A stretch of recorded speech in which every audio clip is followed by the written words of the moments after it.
A homeless Navy SEAL spent his last $4,000 on a dying garage. Then his dog uncovered a secret worth $100 million. A homeless Navy SEAL bought an abandoned garage. His dog found a $100 million car collection.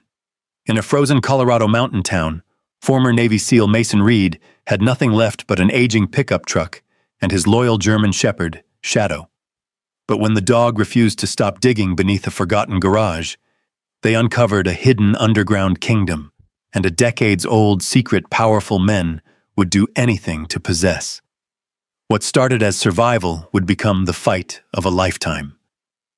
Comment 1 if you'd follow your instincts no matter the risk, or 0 if you'd walk away. And tell us where you're watching from. Snow drifted across the empty streets of Silver Creek, Colorado, like pale ghosts wandering through a town that had learned how to survive long winters.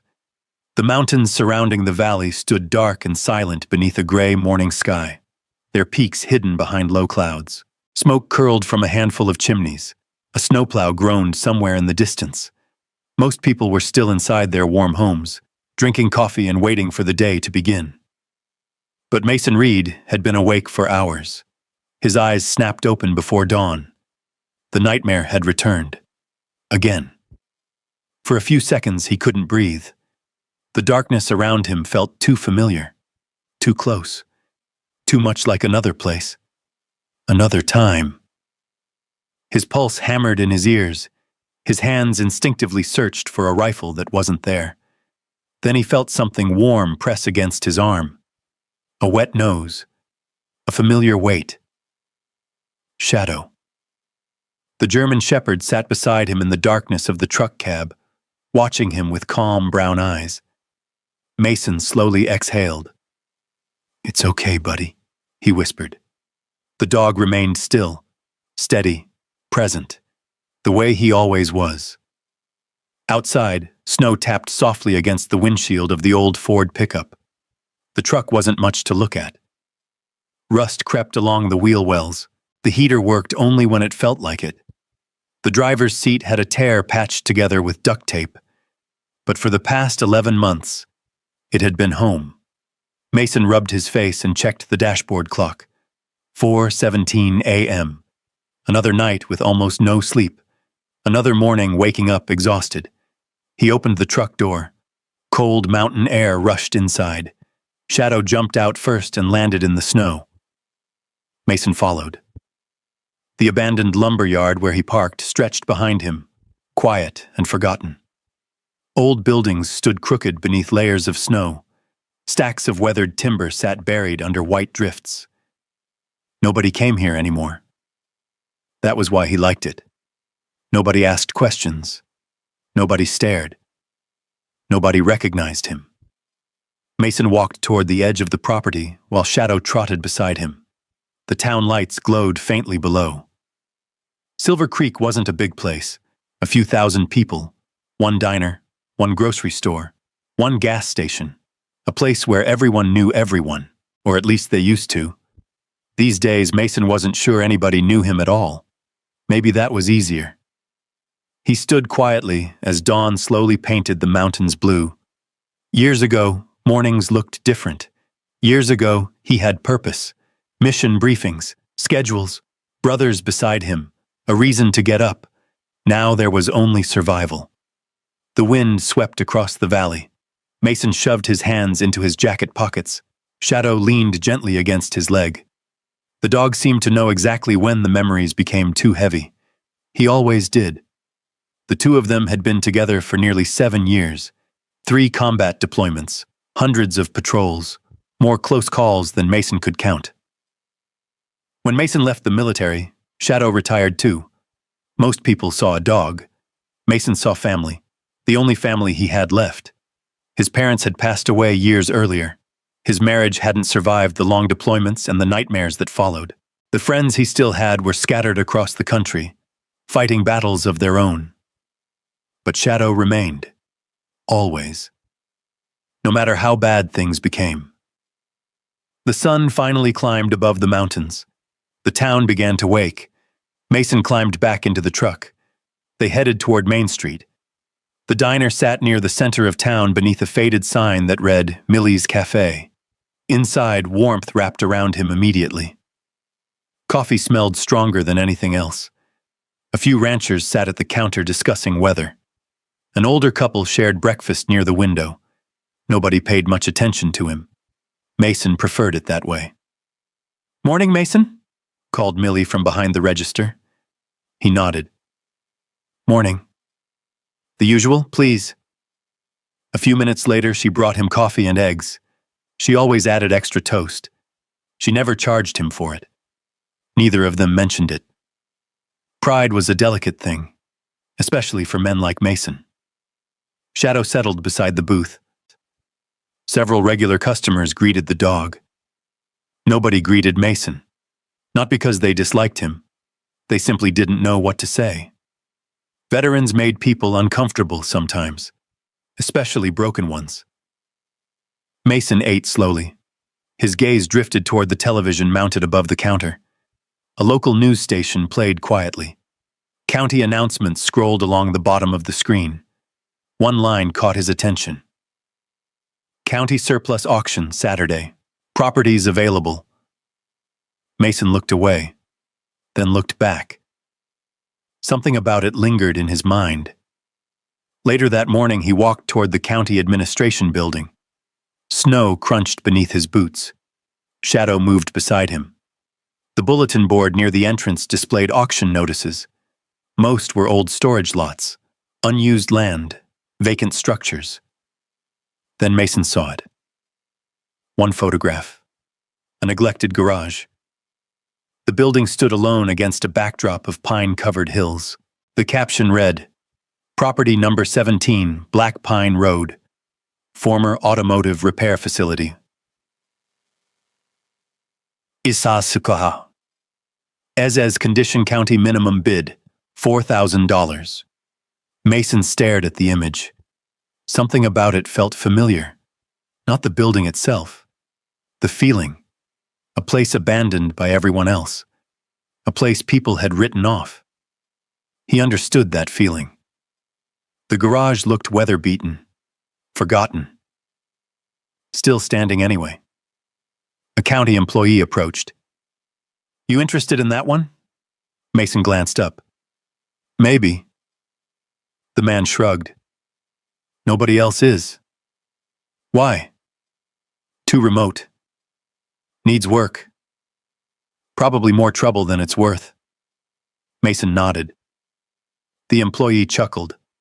"Honestly, it'll probably sit empty another 10 years. Mason looked at the photograph again. Black Pine Road. A garage nobody wanted. For some reason, he folded the auction flyer and slipped it into his pocket. The rest of the day passed slowly. He picked up temporary work unloading supplies behind a hardware store. The pay wasn't much, but every dollar mattered. As evening settled over Silver Creek, he returned to the lumber yard. The temperature dropped quickly. The mountains disappeared into darkness. Mason sat in the truck cab holding the folded flyer. Shadow rested nearby. The yellow light from a small flashlight illuminated the paper. Property number 17, Black Pine Road. The words seemed simple, meaningless. Yet he couldn't stop staring at them. His savings weren't much, just enough to survive another few months if he was careful. Buying a garage would be reckless, dangerous, possibly stupid. The logical choice was obvious. Walk away. Keep surviving. Keep drifting. Keep waiting for life to happen. But another voice whispered something different. A quieter voice. One he hadn't heard in years. What if surviving isn't enough anymore? Mason looked through the windshield. Snow continued falling. The world outside was silent. For a moment he imagined the garage, the empty building, the possibility. A roof, a workshop, a purpose. Maybe nothing would come from it. Maybe it truly was worthless. But for the first time in a very long time, something ahead of him looked like more than another day. Shadow lifted his head. The dog stared at Mason. then gently placed one paw on his knee. Mason smiled faintly. The first real smile in weeks. "You think I'm crazy, buddy?" Shadow tilted his head. Mason laughed quietly. The sound surprised even him. He looked down at the flyer one more time, then folded it carefully. Outside, snow continued falling across Silver Creek. The mountains stood silent. The town slept. And somewhere beyond those dark hills sat a forgotten garage waiting for Saturday's auction. Neither Mason nor Shadow could possibly know it yet, but that abandoned building was about to change everything. Everything. Saturday morning arrived beneath a sky the color of steel. Snow covered the mountains surrounding Silver Creek, turning the valley into a world of white and gray. The courthouse parking lot was crowded with pickup trucks, ranch vehicles, and contractors looking for bargains at the county auction. Mason Reed stood near the back of the crowd, with his hands tucked into his jacket pockets. Shadow sat quietly beside him. The German shepherd's thick coat was dusted with snowflakes. Most people ignored them. A few recognized Mason. None approached. That was fine with him. The auctioneer moved through the list quickly. Storage sheds, vacant lots, old trailers, properties changed hands in minutes. Mason barely listened. His attention remained fixed on a single sheet of paper folded in his pocket. Property number 17, Black Pine Road. The abandoned garage. As the morning wore on, fewer bidders remained. The cold drove some people home. Others had already purchased what they came for. Finally, the auctioneer cleared his throat. Next item, Property 17. Former automotive repair garage located on Black Pine Road. Structure sold as is. No warranties. A photograph appeared on a display board.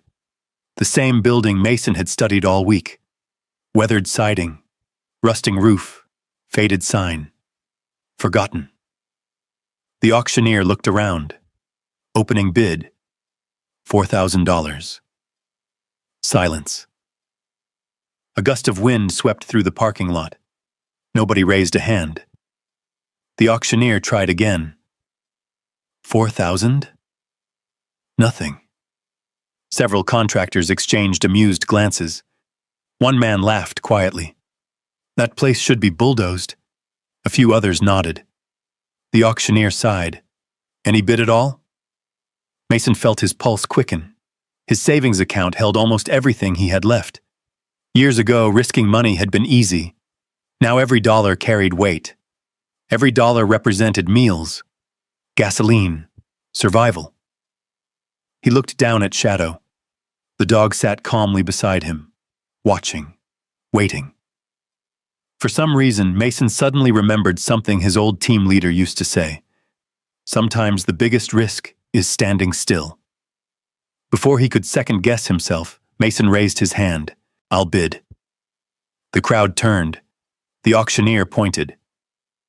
I have a bid. Again, silence. No competing offers came. Nobody wanted the garage.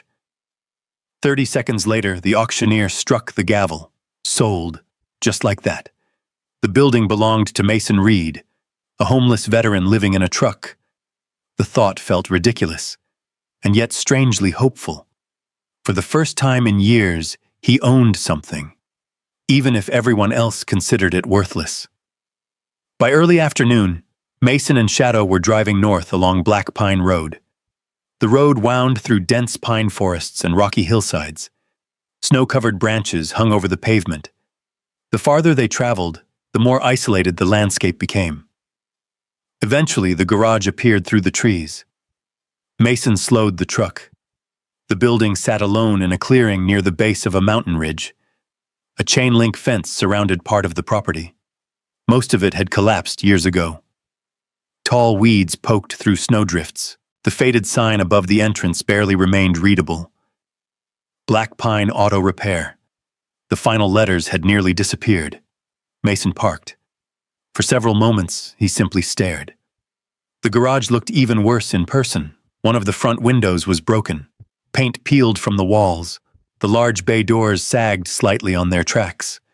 Yet something about the place felt solid, stubborn, like it refused to fall apart despite years of neglect. A little like him. Shadow jumped from the truck first. The dog immediately began exploring. Mason grabbed the keys and approached the entrance. The lock resisted at first, then finally clicked open. The door creaked loudly as he pushed it inward. Cold air drifted from the darkness inside. Dust floated through narrow beams of sunlight. The interior looked frozen in time. Old tool cabinets lined the walls. Workbenches stood exactly where mechanics had left them decades earlier. Shelves contained rusted parts, empty oil containers, and faded manuals. A calendar hung near an office door. The year printed across the top read 1998. Mason slowly walked deeper inside. His boots echoed against the concrete floor. The silence felt almost sacred, not abandoned. Waiting. He couldn't explain why. He just felt it. Shadow trotted past him. The dog's nails clicked softly across the floor. Then he stopped. His ears lifted. Mason noticed immediately. Years of military work had taught him to recognize the smallest changes in the dog's behavior. Shadow wasn't nervous. He wasn't excited. He was focused. Very focused. The German Shepherd stared toward the far corner of the garage, near an old welding station, near a section of wall covered with shelves and forgotten equipment. "What is it?" Mason asked. Shadow took several steps forward, sniffed the air, then continued staring. Mason walked over. Nothing seemed unusual. Just dust, tools, scrap metal. He shrugged. Probably a mouse. Shadow didn't move. For nearly a minute, the dog remained fixed on the area. Eventually, Mason returned to exploring. The rest of the afternoon disappeared into work. He opened windows, swept floors, cleared debris, organized old equipment. Years of Navy SEAL discipline returned naturally, one task at a time, one objective at a time. By sunset, the garage looked slightly less forgotten. Not much, but enough. The sky outside turned orange behind the mountains. Long shadows stretched across the snow-covered property. Mason stood in the center of the garage, breathing heavily. His muscles ached. His hands were dirty. For the first time in months, exhaustion felt earned.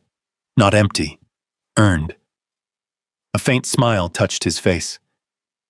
This place needed work, a lot of work, but it could become something. Maybe a repair shop, maybe a restoration garage, maybe simply a roof over his head. For now, that was enough. He turned toward Shadow. The dog wasn't beside him. Mason looked around, then spotted him, still standing near the welding station, still staring at the same corner. Hours later. Mason frowned. Seriously? Shadow glanced back, then returned his attention to the corner. The behavior was unusual, very unusual. Military working dogs didn't obsess over nothing. Mason walked over again. This time he studied the area more carefully. The shelves appeared old. The wall looked normal. The concrete floor showed decades of stains and wear. Nothing jumped out at him. Nothing except Shadow's persistence. The dog finally approached the corner, lowered his nose, sniffed slowly, then sat down, as if he had made a decision. Mason crossed his arms. The old instincts that had kept him alive overseas whispered quietly in the back of his mind. Pay attention. Details matter. Things are not always what they seem. He looked around once more, then shook his head. Tomorrow. He'd look again tomorrow. Outside, darkness settled over Black Pine Road. The mountains disappeared into the night. Mason rolled out a sleeping bag inside the office rather than return to the lumber yard. The room was cold, but it had walls, a roof, a door that locked. It already felt better than the truck. Shadow settled nearby. The German Shepherd remained alert longer than usual. His gaze occasionally drifted toward the far corner of the garage, toward the welding station, toward something only he seemed interested in. Mason noticed, and despite himself, curiosity began to grow. Because one thing was becoming increasingly clear. Shadow wasn't ready to let that corner go.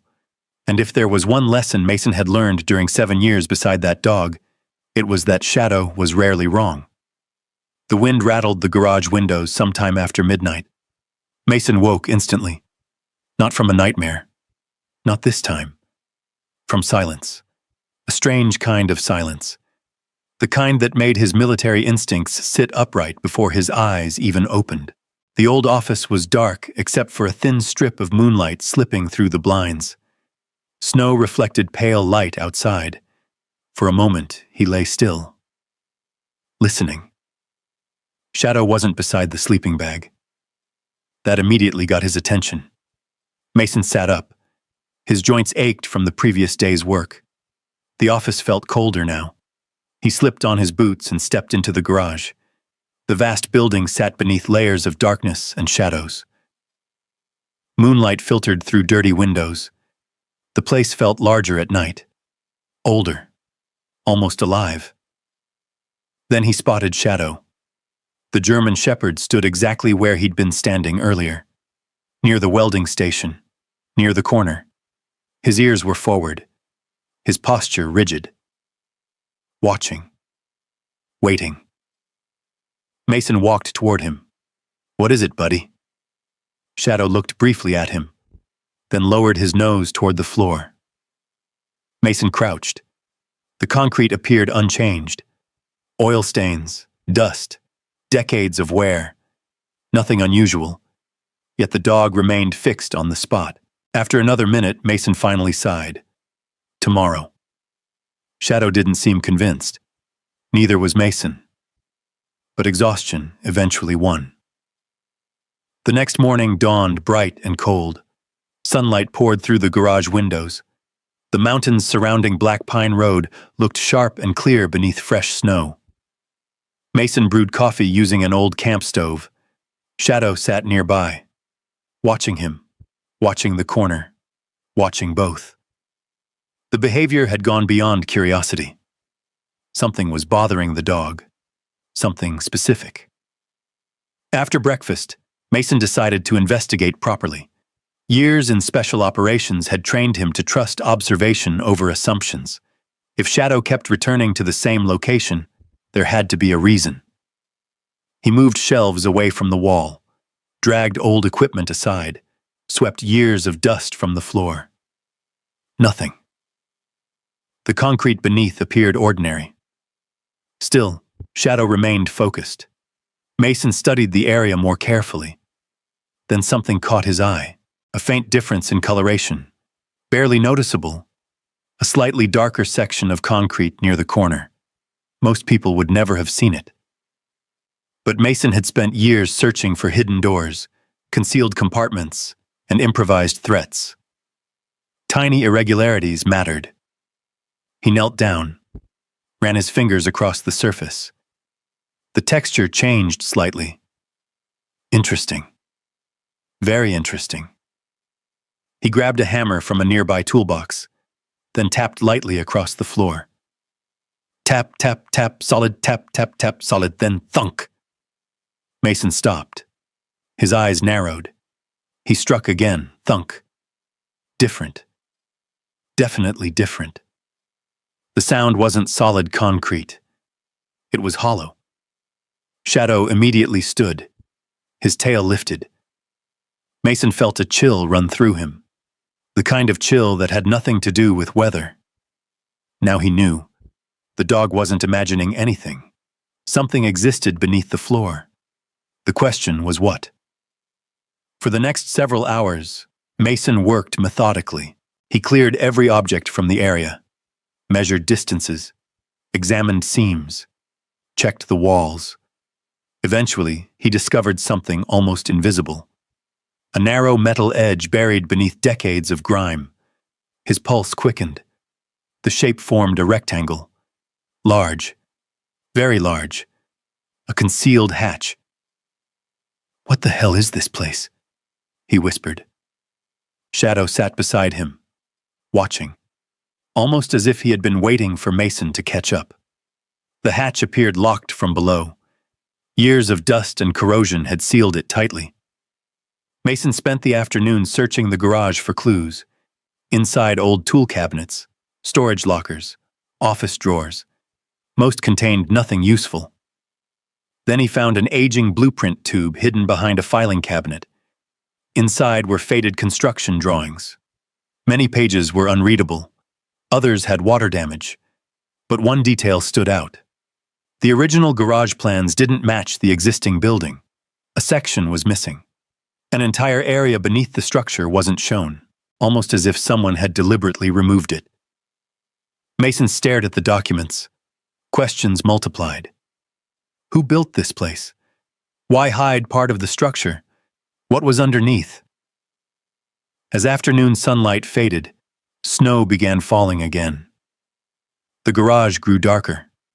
Shadow remained beside the hatch, never wandering far, never losing interest. Mason returned to the office and spread the blueprints across a desk. His eyes moved over faded lines and handwritten notes. Then one notation caught his attention. Storage access. The remaining text had been smudged away. Storage access to what? The mystery deepened. That night he barely slept. The questions wouldn't leave him alone. Neither would the feeling. The feeling that he stood on the edge of something important. Something hidden. Something forgotten. At dawn he made a decision. The hatch was coming open, no matter what it took. By mid-morning, he had gathered every tool that might help. Crowbars, pry bars, penetrating oil, a portable jack. The work was exhausting. Hours passed. The frozen metal refused to move. But Mason was stubborn. More stubborn than rust. More stubborn than time. Finally, sometime after noon, a loud crack echoed through the garage. The hatch shifted, only an inch, but it moved. Shadow immediately jumped to his feet. Mason's heart began racing. He inserted the crowbar deeper, pulled harder. The metal groaned. Dust exploded upward. Another inch, then another. Finally, the entire hatch lifted. Cold air rushed upward from below, air that smelled ancient, dry, undisturbed, like a room sealed for decades. Mason stepped back. Neither he nor Shadow moved for several moments. The opening revealed darkness. Nothing else. Just darkness. Deep darkness. Mason grabbed a flashlight. Its beam cut through the shadows. A ladder descended into the earth. Not a small storage space. Not a utility room. A real descent. Far deeper than any ordinary garage basement. The flashlight beam vanished into blackness. Mason slowly exhaled. The mountain seemed silent outside. Even the wind had stopped, as if the entire world were waiting. Shadow approached the opening first. The dog peered downward, then looked back at Mason. Ready. Mason couldn't help smiling. You found it, didn't you? Shadow's tail moved once. The former seal shined the light downward again. Questions flooded his mind. Who built this? Why hide it? What had remained untouched beneath his feet all these years? He had purchased a forgotten garage. Now he stood above a secret buried beneath a Colorado mountainside.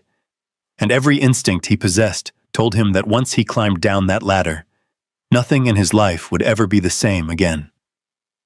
The darkness below waited, silent, patient, keeping secrets that had survived for decades. And somewhere inside those shadows lay the answer to why Shadow refused to stop searching. Mason stood motionless at the edge of the open hatch. Cold air drifted upward from the darkness below. The flashlight beam disappeared into blackness so complete it looked almost solid. For a moment, neither man nor dog moved. The garage around them seemed distant now. Small. Unimportant. Everything that mattered existed beneath their feet. Shadow stepped closer to the opening. His ears stood forward, alert, focused, ready. Mason adjusted the flashlight in his grip. Years of military training whispered caution. Unknown space, unknown structure, unknown risks. But another feeling pushed against the caution. Curiosity. Powerful curiosity. The kind that changes lives. He clipped the flashlight to his jacket and tested the ladder. The metal groaned slightly, but held. Solid enough. He looked down at Shadow. "You stay close." The German shepherd's tail moved once. Mason smiled faintly. Then he began climbing. The ladder descended much farther than he expected. 10 feet, 20, 30. The beam of light revealed concrete walls surrounding the shaft. Not rough construction. Professional construction. Expensive construction. Whoever built this place had known exactly what they were doing. At the bottom, Mason stepped onto a concrete floor. Shadow landed beside him moments later. The air felt cool and dry, not damp like a basement, not stale. The environment had somehow remained preserved. Mason slowly swept the flashlight across the darkness. At first he saw only shapes, massive shapes, covered shapes, rows of them. The beam continued moving. His heartbeat accelerated. The room seemed enormous, far larger than the garage above. Concrete support columns disappeared into darkness. The ceiling stretched overhead like an underground warehouse. The silence was absolute. Not even the wind reached down here. Then the flashlight landed on something unmistakable. A wheel, chrome, perfectly polished. Mason frowned. He stepped closer. The object sat beneath a fitted gray cover. Dust coated the fabric. But the shape underneath was unmistakable. A vehicle. "What is this place?" he whispered. Shadow moved quietly beside him. The dog seemed calmer now, as if the mystery that had bothered him was finally beginning to make sense. Mason reached for the cover. His hand hesitated. The moment felt strangely important, like opening a door into another life. Then he pulled. The fabric slid backward, and Mason froze. The vehicle beneath gleamed beneath the flashlight beam. Bright red paint, flawless curves, perfect chrome, not abandoned, not damaged, preserved, beautiful. Even someone who wasn't a car expert would recognize it instantly. A Ferrari. Mason stared in disbelief. The car looked as if it had rolled off a showroom floor yesterday, not hidden underground for decades. His pulse quickened. Slowly, he walked around it. No rust, no deterioration, nothing. Everything appeared immaculate. Then he noticed another covered vehicle nearby, and another, and another. Rows of them, entire rows. His flashlight swept across the underground chamber. The beam illuminated dozens of covered silhouettes. Some large, some sleek, some unmistakably rare. A realization slowly settled over him. This wasn't a storage room. It wasn't a garage. It was a collection. An enormous collection. Mason approached the second vehicle. He removed the cover. A silver Mercedes. The third. A Shelby Cobra. The fourth. A vintage Porsche. The fifth. Something he didn't even recognize but knew immediately had to be valuable. His breathing became shallow. The deeper he walked into the chamber, the more incredible the discovery became. Every vehicle appeared pristine. Every vehicle appeared maintained. Every vehicle appeared intentionally preserved, as if someone had built an underground museum and simply walked away. Shadow followed beside him. His nails clicked softly against the concrete. The sounds echoed through the vast chamber. The dog occasionally sniffed the air, but remained close, protective, watchful. Mason stopped in the center of the room. His flashlight turned slowly. The beam reflected from chrome surfaces hidden beneath covers. Dozens, maybe more. The scale became overwhelming. He tried estimating the value, then stopped. It was impossible. Even he knew some of these vehicles must be worth fortunes. His attention shifted toward the far end of the underground facility. There, partially hidden behind a row of classic automobiles, stood something unexpected. An office. A real office. Glass walls, wooden door, furniture. Someone had spent serious money constructing this place. Mason moved toward it. The office appeared untouched. A desk sat beneath a hanging light fixture. Bookshelves lined the walls. File cabinets stood neatly organized. Dust covered everything. Yet nothing looked disturbed. The room felt frozen in time. On the desk rested a leather-bound notebook. Mason picked it up carefully. The cover was cracked with age. He opened it. Handwritten notes filled the pages. Precise handwriting, detailed records, dates, vehicle descriptions, maintenance logs, restoration notes. Mason flipped through several pages. The entries stretched back decades. The name appearing repeatedly at the top of each section was always the same. Walter Briggs. The name meant nothing to Mason, but clearly it had meant everything to this collection. He continued reading.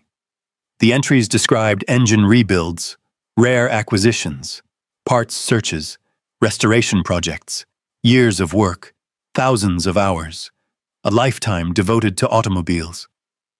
Mason stopped on one page. His flashlight illuminated a line written in darker ink. Collection secured. Future protected. The words sent a strange chill through him. Protected from what? Protected from whom? Before he could think further, Shadow suddenly stiffened.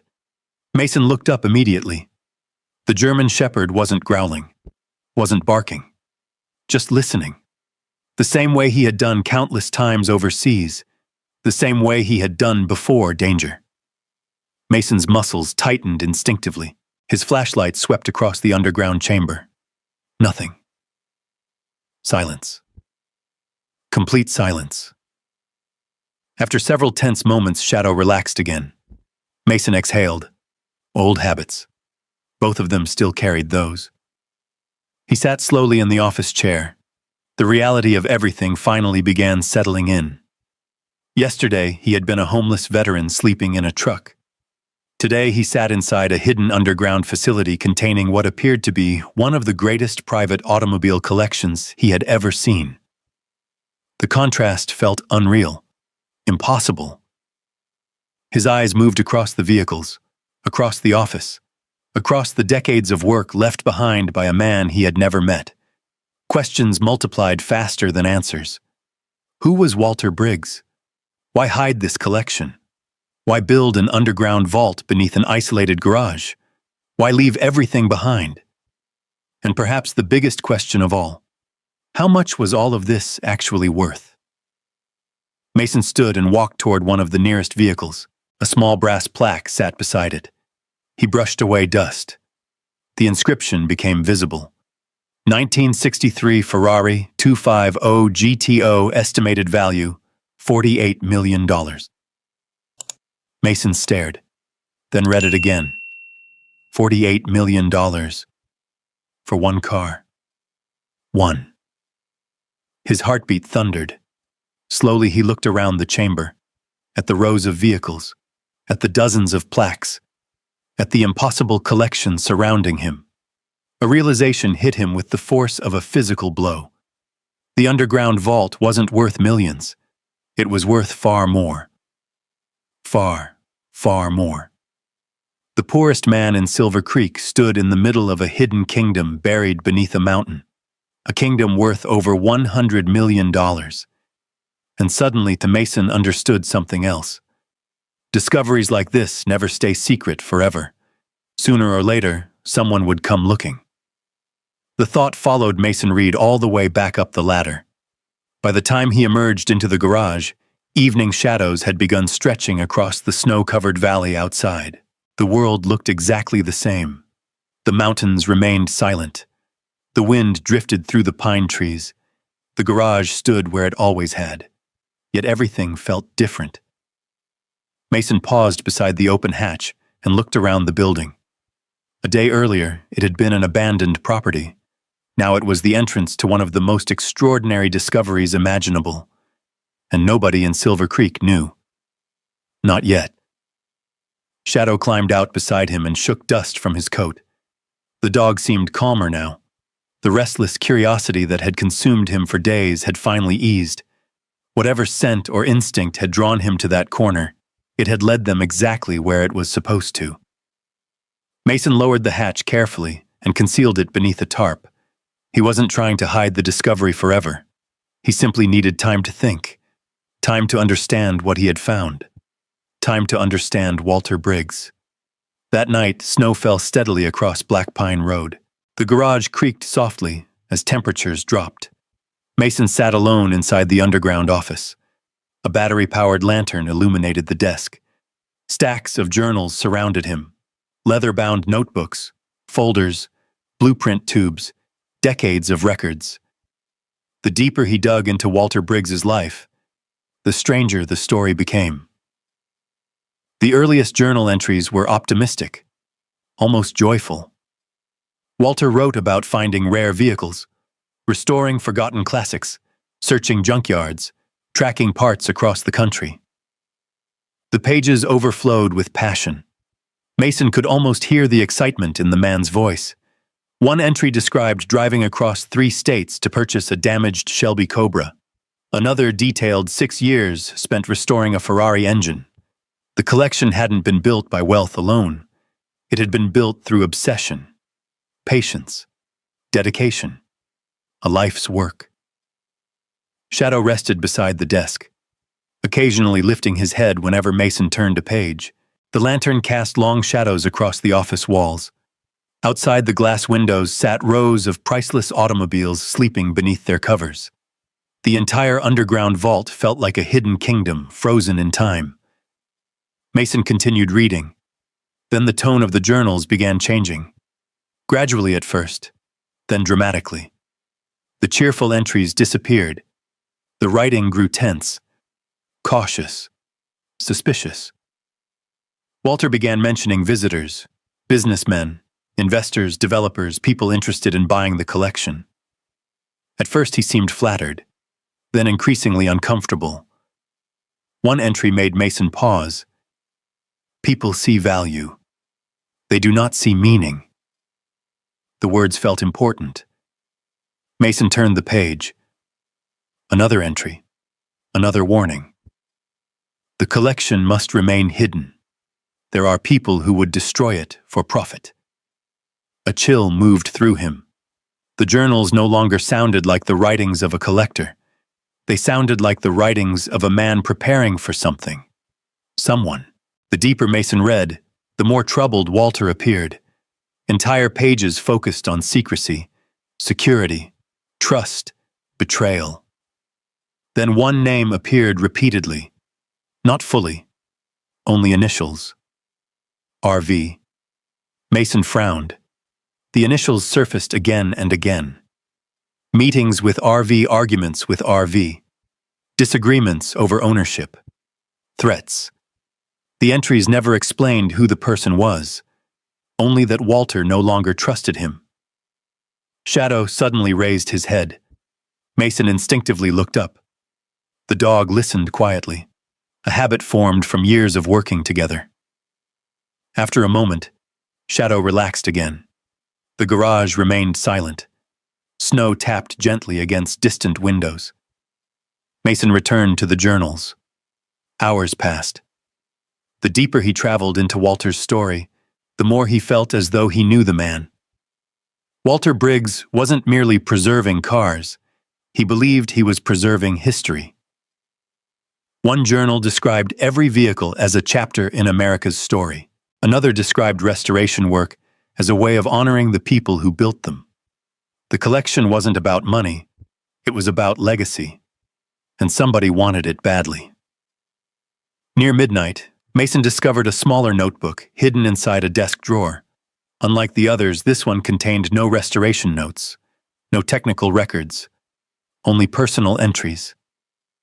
The handwriting appeared shakier, older, more tired. Mason opened the first page. If you're reading this, then I've likely been gone for some time. His heartbeat quickened. The message felt direct, personal, as though Walter had somehow known another person would eventually sit at this desk. Mason kept reading.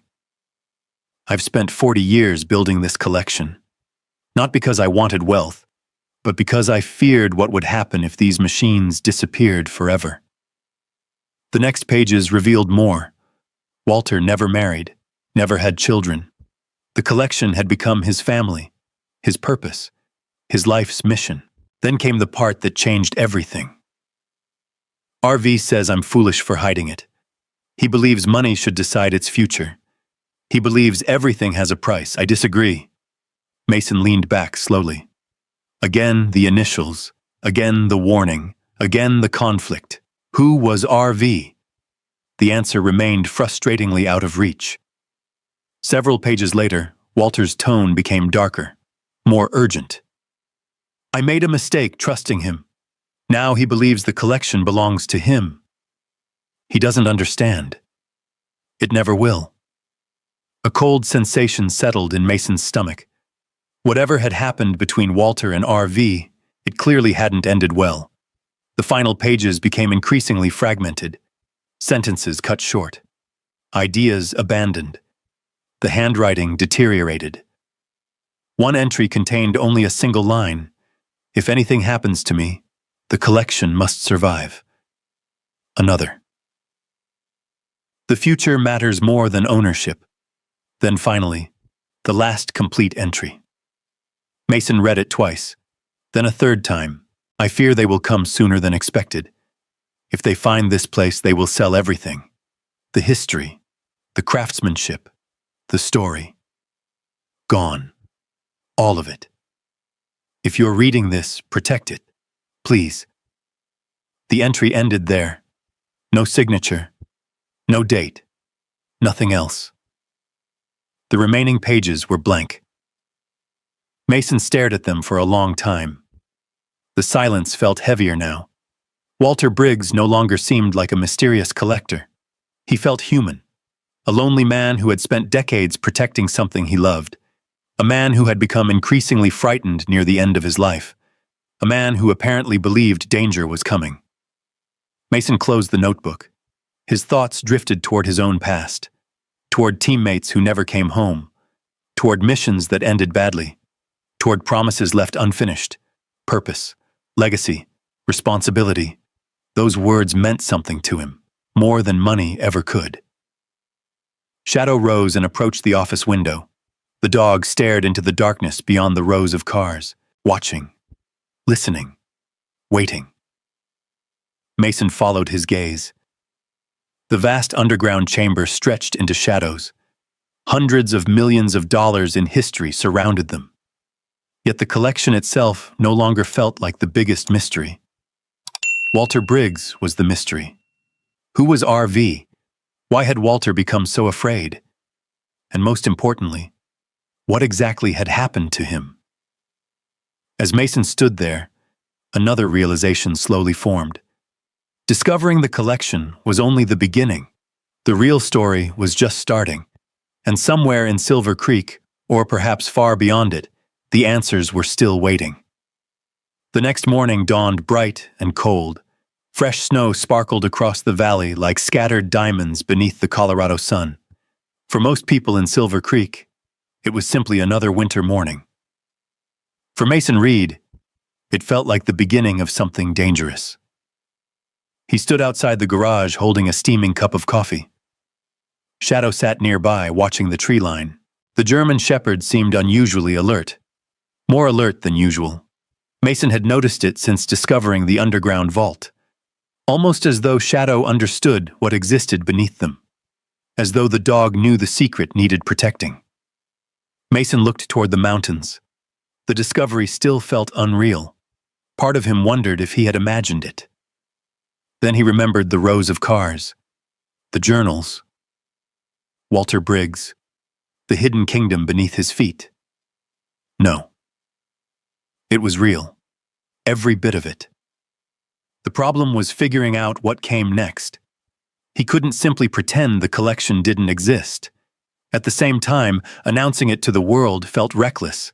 He needed answers, legal answers, practical answers, questions about ownership, taxes, inheritance laws, property rights, questions far beyond his experience. Later that afternoon, he drove into town. The old pickup rattled down Main Street while snow melted from rooftops beneath bright sunlight. Silver Creek looked different than it had weeks ago. Not because the town had changed, because he had. Every passing building seemed connected to a future he hadn't imagined before. A future that might finally be larger than survival. Shadow occupied the passenger seat. His head rested near the window. People smiled when they saw the dog. Children pointed. A few waved. The German Shepherd had become something of a local celebrity.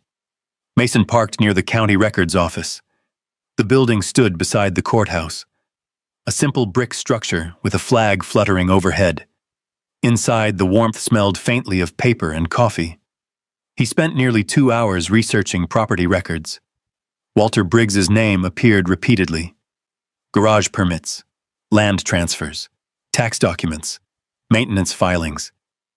The records stretched back decades, but they revealed surprisingly little.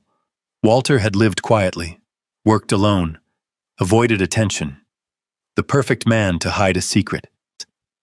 One elderly clerk eventually approached. "You looking into Briggs?" Mason glanced up.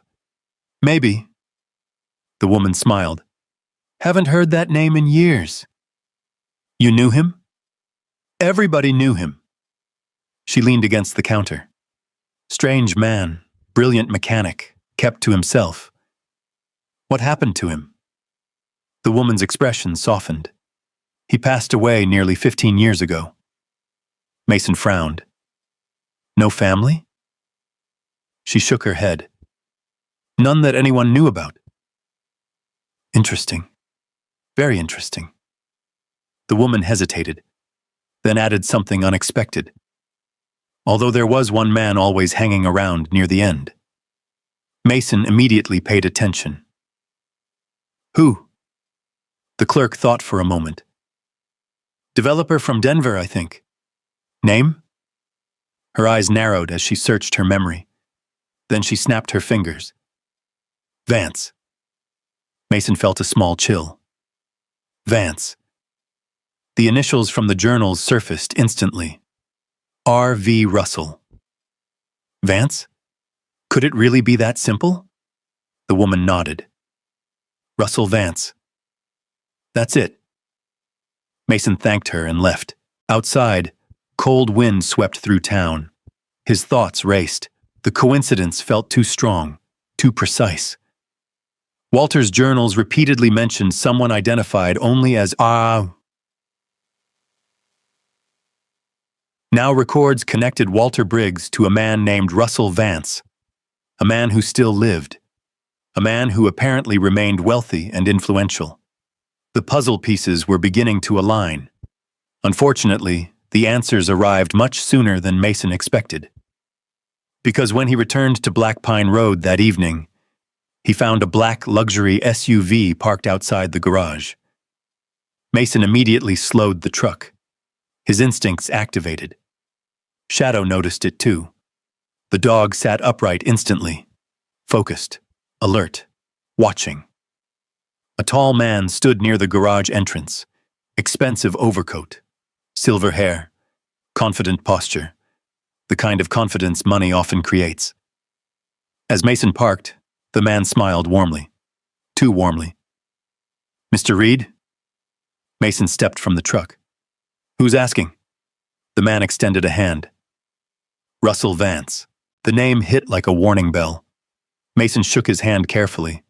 The grip felt practiced, polished, calculated, not sincere. Can I help you? Mason asked. Vance smiled again. I hear you've purchased quite an interesting property. Mason remained silent. Years of military experience taught him the value of silence. People often revealed more when allowed to keep talking. Vance certainly did. I've had an interest in this area for years. His eyes drifted briefly toward the garage. Particularly this garage. That caught Mason's attention. Why? Vance chuckled. Local history fascinates me. Shadow growled softly, barely audible, but unmistakable. Vance glanced downward. The smile never left his face, yet something changed in his eyes. A flicker, a momentary irritation. Then it vanished. Beautiful dog. Mason scratched behind Shadow's ears. The German Shepherd remained between them, protective, still growling quietly. A rare reaction.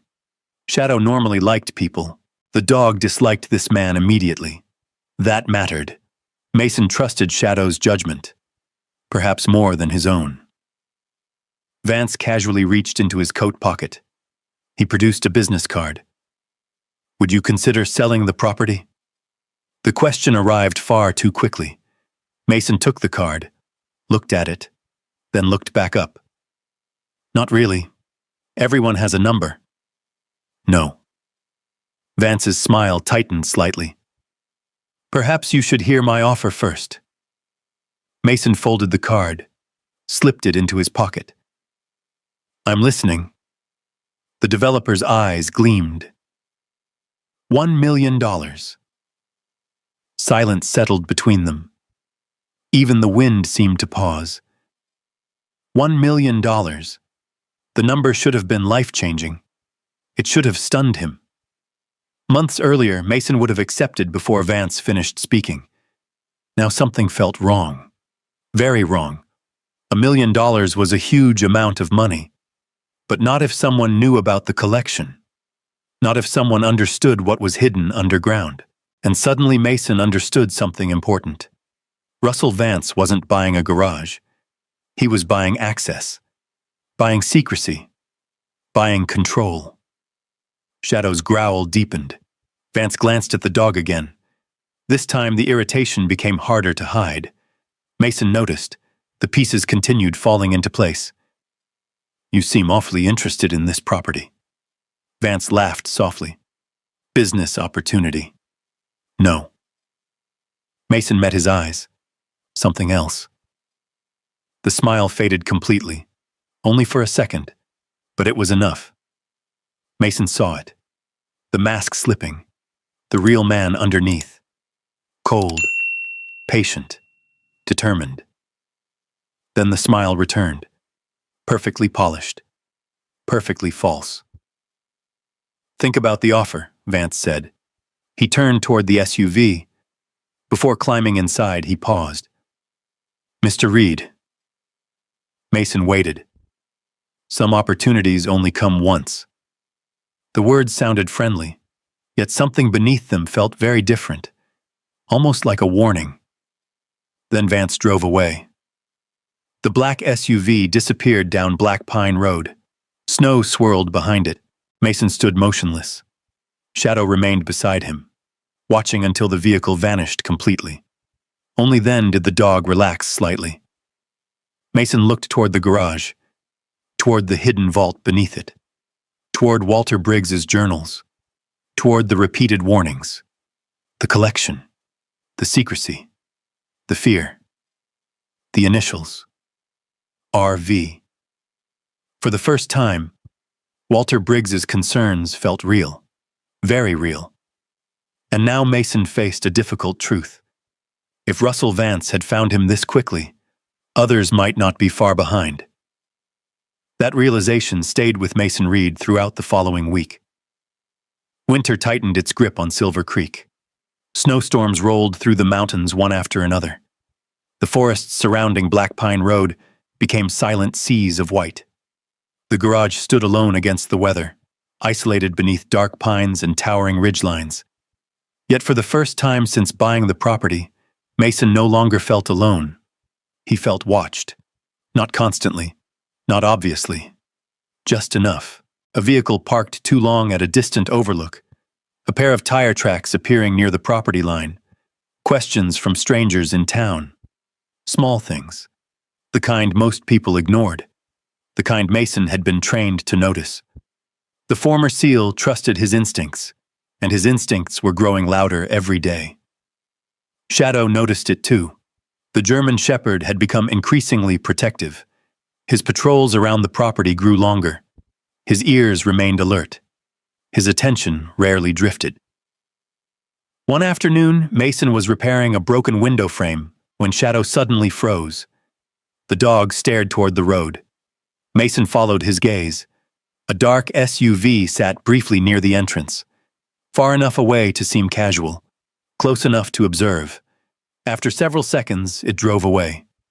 No explanation, no interaction, just observation.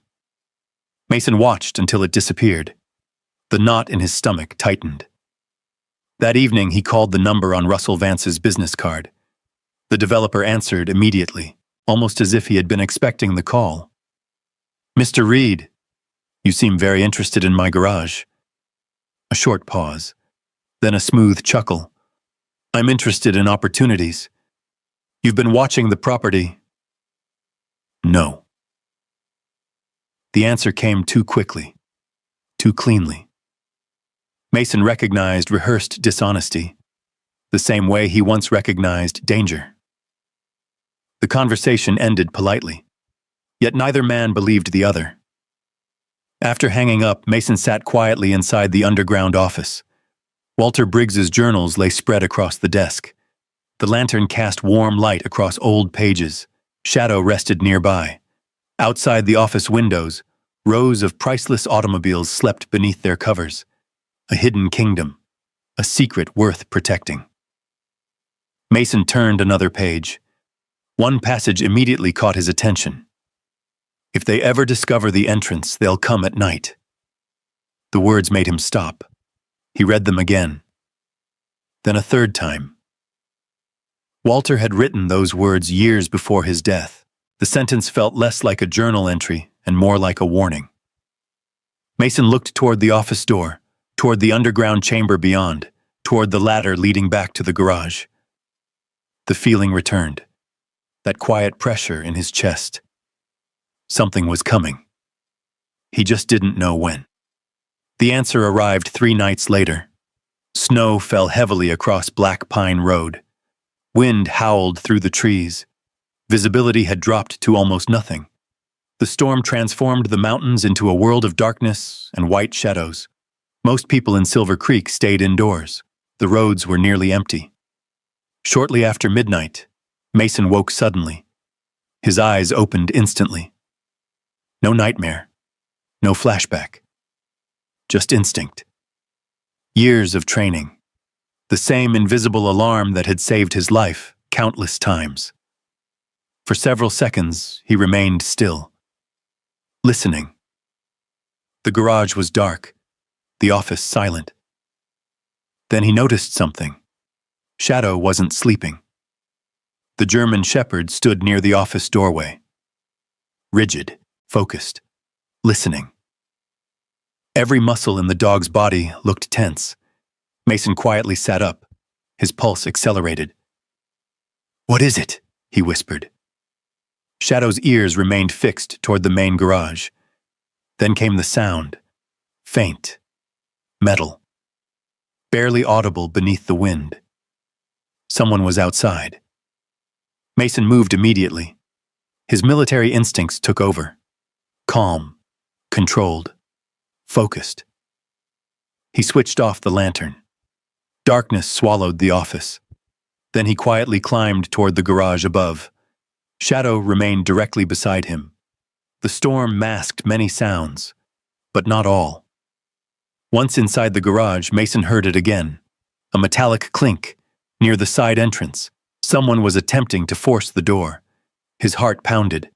Not from fear, from certainty. Walter had been right. Someone had come. Another sound. The lock gave way. The side door opened. Cold air rushed inside. Mason remained hidden behind old shelving. Shadow crouched silently beside him. The dog didn't bark, didn't move, waiting for a command. 3 figures entered the garage. Heavy coats, flashlights, gloved hands, not random thieves. They moved with purpose. One flashlight swept across the room. Another studied the floor. The third man walked directly toward the welding station, toward the hidden hatch. Mason felt ice run through his veins. They knew exactly where to look. The men exchanged quiet words, then began moving equipment, searching, working. The hidden entrance would eventually be discovered. The realization hit hard. This wasn't about theft anymore. Someone had already learned enough to find the vault. Shadow looked at Mason, waiting. The former SEAL made a decision. He stepped forward. Looking for something? The flashlight swung instantly. The intruders froze. For a moment, nobody moved. Then one man cursed. The situation exploded into motion. The intruders rushed toward the side exit, not wanting confrontation, wanting escape. But in their panic, one of them shoved over a heavy steel cabinet. The cabinet crashed toward Mason. Shadow reacted before anyone else. The German Shepherd launched forward. The impact changed direction. The cabinet struck the floor beside Mason instead of directly on him. The crash echoed through the garage. One of the fleeing men stumbled. Another dropped a flashlight. Within seconds, all three disappeared into the storm. Their vehicle roared to life somewhere beyond the trees, then vanished. Silence returned. Only the wind remained. Mason's breathing slowly steadied. The danger had passed. Then he noticed Shadow. The dog wasn't beside him. A sharp whine broke the silence. Mason turned. His heart dropped. Shadow stood several feet away, favoring one front leg. Blood stained the fur near his shoulder. Not severe, but unmistakable. The cabinet had clipped him during the impact. The dog had taken the blow while protecting his owner. No. Mason crossed the room immediately. Shadow tried to stand normally, tried to pretend everything was fine. The same stubborn courage Mason had seen during deployments. The same loyalty that never wavered. Mason knelt beside him. His hands shook slightly. The sight hit harder than he expected. Harder than discovering the collection. Harder than confronting intruders. Harder than any threat. Because for years, Shadow had been the one constant in a life full of loss. The dog had survived combat, survived retirement, survived homelessness, survived every dark chapter beside him. And now he was hurt because of this secret, because of this collection, because someone wanted what lay hidden beneath the garage. Mason gently rested a hand on the dog's neck. "It's okay, buddy." But the words felt hollow, because deep down he knew something had changed. This was no longer a mystery, no longer a treasure hunt, no longer an incredible discovery. It was a fight. And whoever wanted Walter Briggs's hidden kingdom had just proven how far they were willing to go to get it. Snow continued falling through the remainder of the night. The storm wrapped Black Pine Road in darkness and silence. Inside the garage, Mason Reed knelt beside Shadow. The German Shepherd stood stubbornly despite the pain. Blood stained the fur along his shoulder. Not a life-threatening wound, but serious enough to demand immediate attention. Mason carefully examined the injury using a flashlight. The steel cabinet had struck the dog during the chaos. A deep cut ran beneath the thick coat. His stomach tightened. Shadow had protected him without hesitation. Again. Just like he always had. The same dog who had stood beside him in foreign deserts. The same dog who had stayed beside him during sleepless nights in a freezing truck. The same dog who had never once walked away. Now Shadow was injured because of him. Because of the garage. Because of the collection. Because Mason had uncovered a secret someone desperately wanted. "We're getting you help." His voice sounded steadier than he felt. Shadow nudged his hand. Even injured, the dog seemed more concerned about Mason than himself. That nearly broke him. The roads were dangerous. The storm was worsening. But waiting wasn't an option. Within minutes, Mason had loaded Shadow into the truck. The old Ford fought through deep snow as they headed toward Silver Creek. The windshield wipers struggled against the storm. Visibility dropped to almost nothing. Headlights illuminated only swirling white.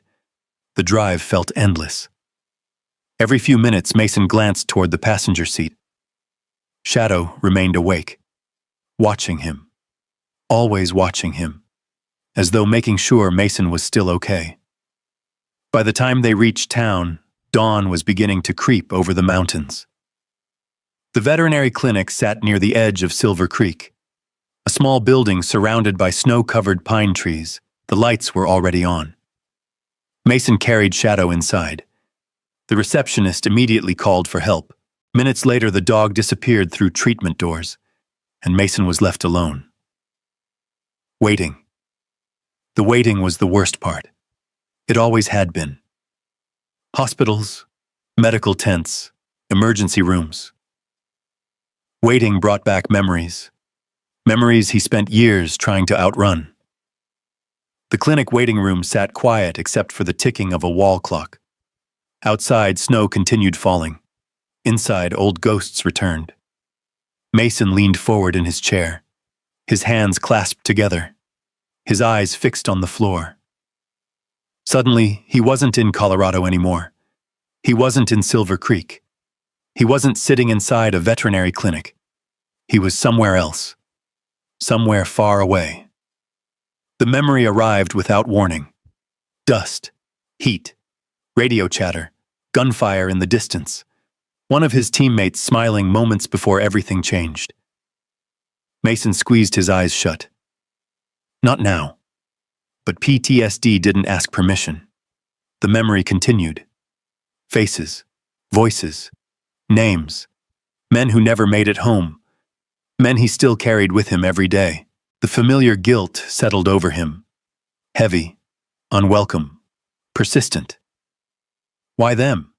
Why not me? The question had haunted him for years. The answer never came. A gentle voice interrupted the spiral. Mr. Reed? Mason looked up. A veterinarian stood nearby. Middle-aged, kind eyes, tired smile, the expression doctors wear when delivering difficult news carefully. Mason immediately stood. How is he? The veterinarian smiled.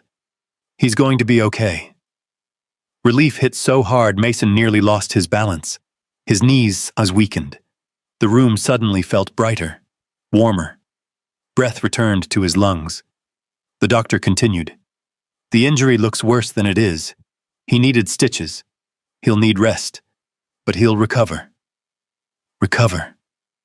The word felt like a gift. For the first time in hours, Mason allowed himself to breathe. Can I see him? Of course. A few minutes later, Mason entered the recovery room. Shadow lay on a blanket. Bandages wrapped around his shoulder. The dog's eyes immediately opened. His tail thumped weakly against the floor. Mason knelt beside him. The German shepherd lifted his head. The sight finally shattered something inside him. Not dramatically, not loudly, quietly, the way real heartbreak often happens. He rested his forehead against Shadow's, and suddenly all the walls he'd spent years building began to crack. The nightmares, the loneliness, the failures, the months living out of a truck, the teammates he'd buried, the marriage he'd lost, the purpose he'd struggled to find. All of it surfaced at once. For years, Mason had convinced himself he was fine. Not good, not happy, just functional. Now, looking at the dog who had risked himself without hesitation, he realized how fragile that illusion truly was. A tear rolled down his cheek, then another. Shadow simply stayed there, calm, present, the way he always had, the way he always would. For a long time, neither moved, neither needed to. Later that afternoon, after the storm finally eased, Mason stepped outside the clinic. The mountains surrounding Silver Creek gleamed beneath fresh snow. The storm had passed. Everything looked clean, bright, almost peaceful. A woman approached from the parking lot. Dark coat, leather briefcase, confident stride. Mason recognized her immediately. Grace Holloway, the attorney whose name appeared on half the legal signs around town. She stopped beside him. "I heard about the break-in." Mason frowned. "How? In a town this size?" "News travels fast." She studied him for a moment, then looked through the clinic window toward Shadow. "How's your dog?" "Recovering." "Good." For several seconds, neither spoke. Then Grace surprised him. "Russell Vance paid me a visit yesterday." Mason's attention sharpened instantly. What did he want? She gave a humorless smile. "He wanted to know whether I'd represent you if legal issues came up." That answer told Mason everything. Vance wasn't waiting anymore. He was preparing. Grace adjusted her scarf against the cold. "Mr. Reed, I've dealt with Russell Vance before. Is he dangerous?" She considered the question carefully. "He's powerful." Not the same answer, but perhaps a more honest one. The attorney looked directly at him. "If he's interested in your property, then whatever you found out there is worth more than money." Mason remained silent. Grace didn't press. Smart people rarely do. Instead, she handed him a business card. "If things get complicated, call me." Then she walked away, leaving Mason alone with his thoughts. That evening, he returned to the garage. Shadow remained at the clinic overnight for observation. The building felt emptier without him. Too quiet, too large. Mason wandered through the main workspace, past the welding station, past the hidden hatch, past the rows of forgotten tools. The absence of the dog weighed heavily on him. For years, Shadow had been the one constant in every chapter of his life. Without him, the loneliness returned quickly. Eventually, Mason descended into the underground vault. The hidden kingdom waited exactly as before. Silent. Patient. Rows of priceless automobiles rested beneath their covers. Walter Briggs' office remained untouched. The journals sat where he had left them. Yet everything felt different now. The collection no longer seemed exciting. It seemed expensive, not in dollars, in consequences. The hidden treasure had already cost Shadow blood. What would it cost next? Mason sat alone at Walter's desk. The lantern illuminated the final journal. His eyes settled on a sentence he had overlooked before. A sentence written near the end of Walter's life. "The things worth protecting always require sacrifice." Mason stared at the words. Long after the lantern flame stopped flickering, long after darkness settled around him, because for the first time, he truly understood what Walter Briggs had meant. The things worth protecting always require sacrifice. The sentence stayed with Mason Reed throughout the night. He sat alone inside Walter Briggs's underground office while the lantern burned low. The vast chamber beyond the glass walls remained silent. Rows of priceless automobiles rested beneath their covers like sleeping giants. For weeks, Mason had viewed the collection as a mystery, then as a fortune, then as a target. Now he was beginning to see it differently, as a responsibility. By dawn, he finally climbed back to the garage. The storm had passed. Fresh sunlight spilled across the mountains surrounding Black Pine Road. The world looked renewed, clean, bright, hopeful. It contrasted sharply with the conflict building beneath the surface. Mason drove into Silver Creek before noon. His first stop was the veterinary clinic. The moment Shadow saw him, the German shepherd's tail began thumping against the floor. The sight immediately lifted a weight from Mason's chest. The bandages remained. The stitches remained. But the dog was healing. That was enough. "You're supposed to be resting," Mason said quietly.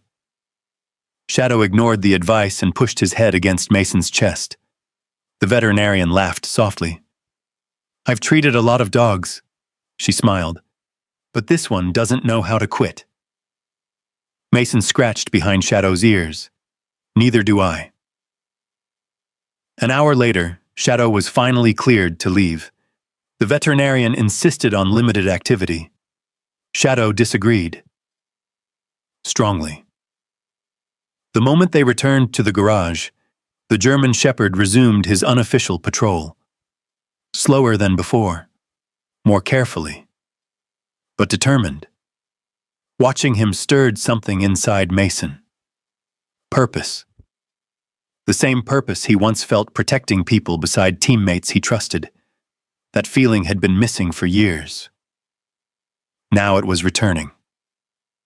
Late that afternoon, another visitor arrived. A weathered pickup rolled into the property. An older man stepped out. Heavy coat, gray beard, steady eyes. The kind of man who looked comfortable in both silence and storms. Mason recognized him immediately. Deputy Cole Mercer. Retired now, but still one of the most respected men in Silver Creek.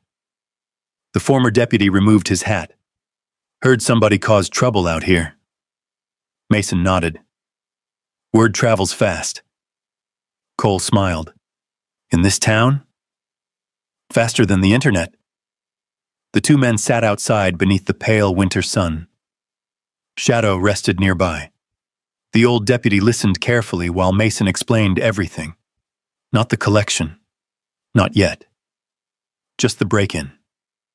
The suspicious vehicles. Russell Vance, the coup. The growing pressure. Cole remained quiet for a long time. Then he said something unexpected. Russell Vance has been buying property around here for 15 years. Mason looked up. Why? Development. Cole shrugged.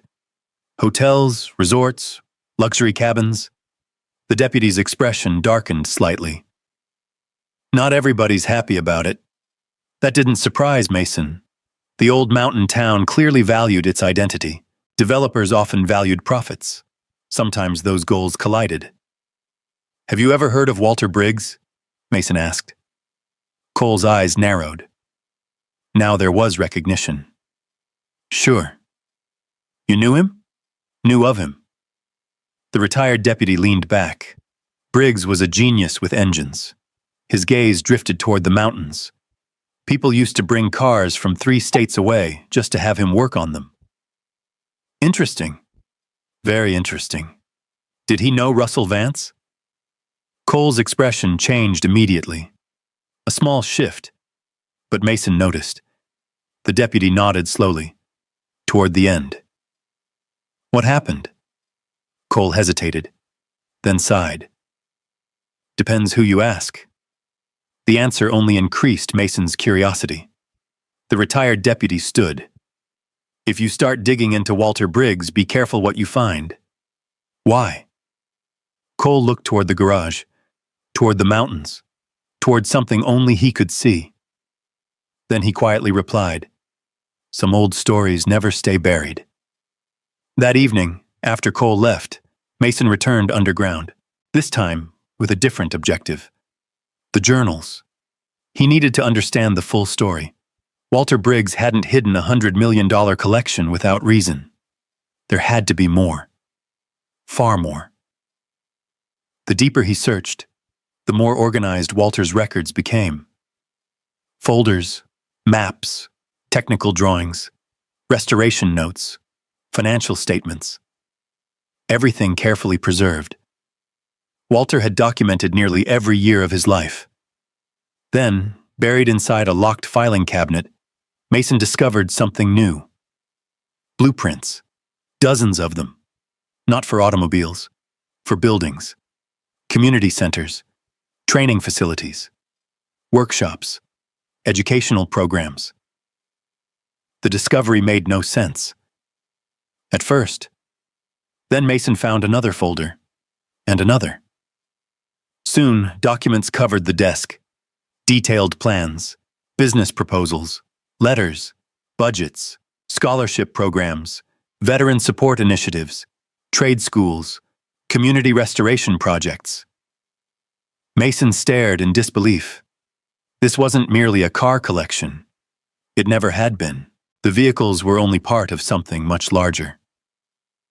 Walter Briggs had a plan, a very specific plan. And suddenly everything began fitting together. The collection wasn't intended to make someone rich. It was intended to fund something enormous, something lasting. Mason opened another folder. Inside sat a handwritten letter, addressed simply for whoever finds this. His pulse quickened. The handwriting was unmistakably Walter's. He began reading. If you've found the collection, then you've also inherited a choice I struggled with for years. The vehicles have value, but value alone means nothing. Money disappears, purpose survives. Mason read every word carefully. The letter explained everything. Walter wanted the collection converted into a foundation dedicated to veterans, tradesmen, working families, communities abandoned by industry, communities like Silver Creek, communities forgotten by progress. The automobiles were never meant to sit hidden forever. They were meant to become a future, a second chance, a legacy. Mason slowly lowered the letter. His eyes drifted toward the rows of covered vehicles. Suddenly, the collection looked different. Not like treasure, like tools. Tools capable of changing lives, tools capable of creating opportunities, tools capable of helping people who had been forgotten. People like him. Then he found the final piece, a newspaper clipping tucked inside the folder. Old, yellowed, nearly 30 years old. The headline immediately caught his attention. Local investor group attempts partnership with Briggs Collection Projecta. Projecta photograph accompanied the article. Several men stood beside Walter Briggs. One face instantly stood out, younger, but unmistakable. Russell Vance. Mason felt his heartbeat accelerate. The article described a failed business partnership. Investors wanted control. Walter refused. The project collapsed. The article ended there, but Walter's notes continued, written angrily across the margin. They never understood. They only saw money, not purpose. Everything suddenly made sense. The journals, the warnings, the fear, the secrecy. Russell Vance hadn't appeared randomly. He hadn't suddenly become interested in the garage. He had been connected to this story for decades. And if Walter's notes were accurate, Russell's interest had never been about preserving history. It had always been about controlling it. Mason sat back slowly. The puzzle pieces finally formed a picture. A dangerous picture. A powerful man wanted the collection. Walter Briggs spent years protecting it from him. Now Walter was gone. And Mason stood between Russell Vance and $100 million legacy. Shadow approached quietly. The German shepherd rested his head against Mason's knee. Mason smiled faintly. For the first time since discovering the vault, uncertainty began giving way to determination.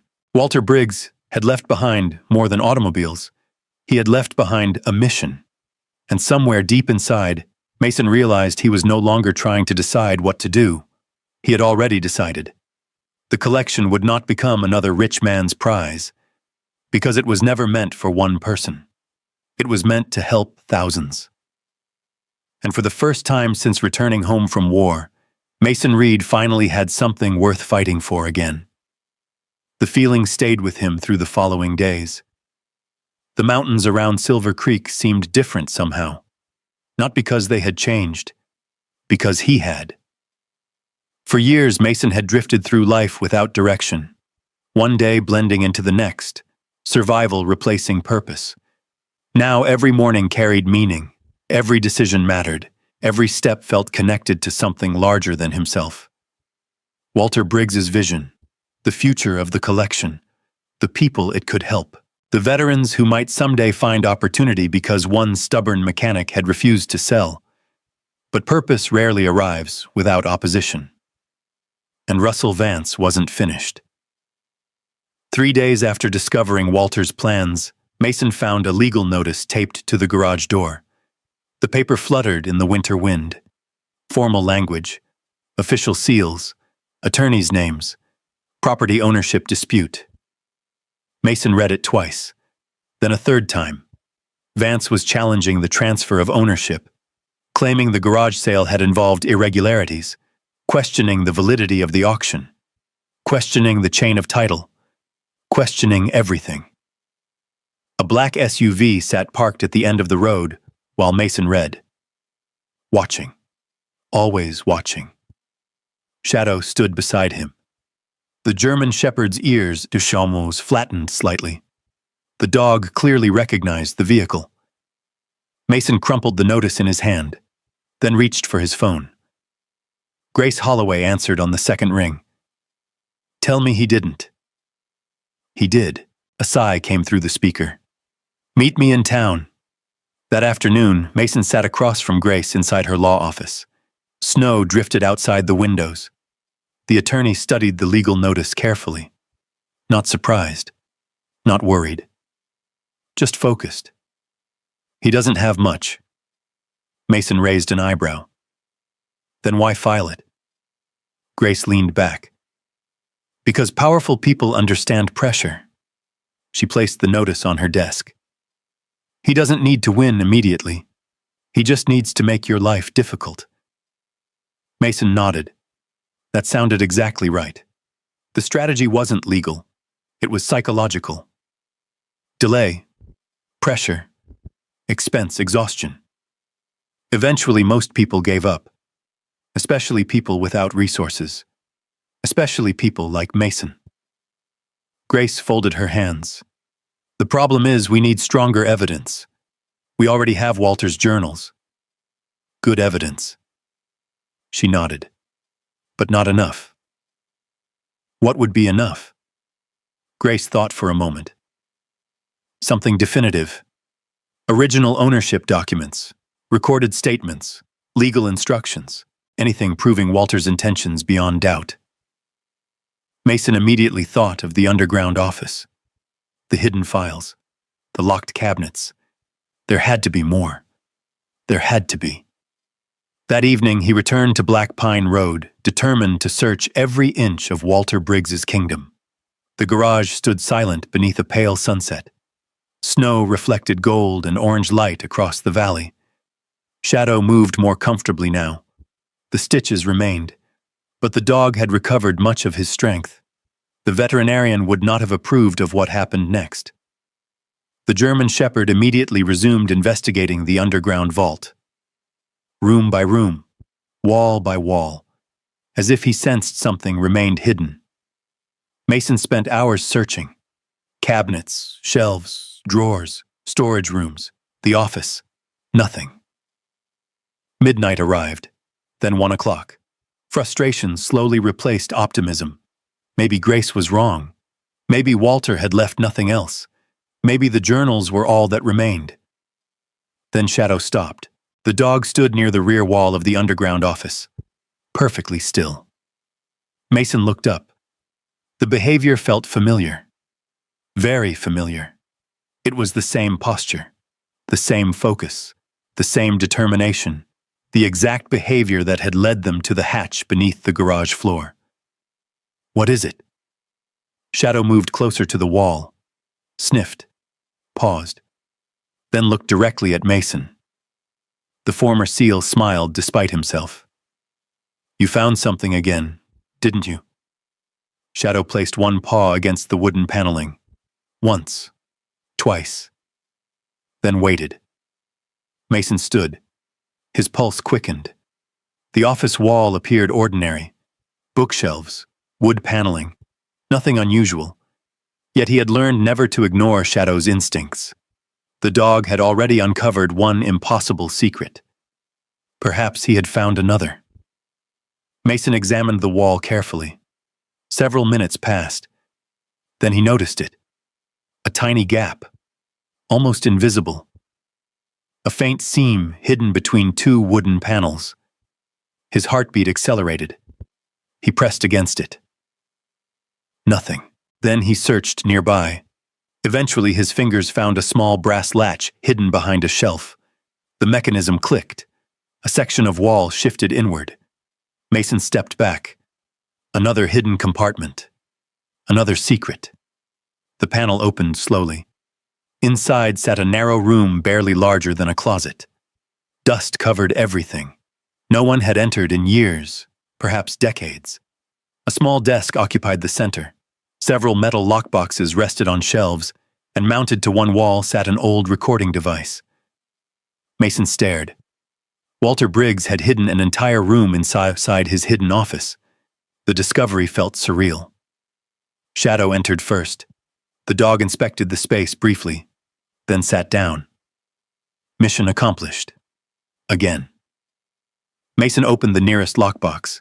Inside lay stacks of documents, property records, contracts, letters, financial records, exactly the type of evidence Grace had described. The next box contained more, and more. Then he opened the final lockbox. His breath caught. Inside rested a collection of sealed envelopes, each carefully labeled. One name appeared repeatedly. Russell Vance. Mason sat down immediately. The letters detailed years of conflict. Partnership proposals, investment offers, legal threats, attempts to gain control of the collection. Walter had documented everything, every conversation, every dispute, every warning. The deeper Mason read, the clearer the picture became. Russell Vance hadn't merely wanted access to the collection. He had wanted ownership. For decades. Then Mason noticed the recording device. A cassette remained inside. A handwritten label covered the front.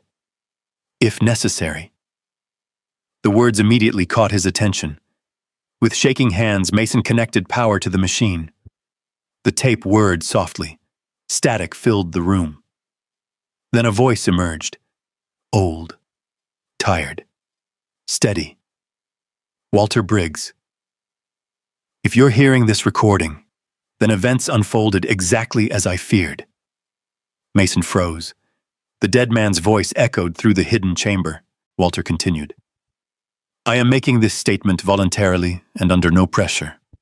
The recording sounded formal, intentional, legal. The kind of statement people make when preparing for the future. The kind lawyers love. The kind judges trust. Then came the sentence that changed everything. Russell Vance and his associates have repeatedly attempted to obtain control of my collection against my wishes. Mason sat motionless. Every word mattered. Every sentence carried weight.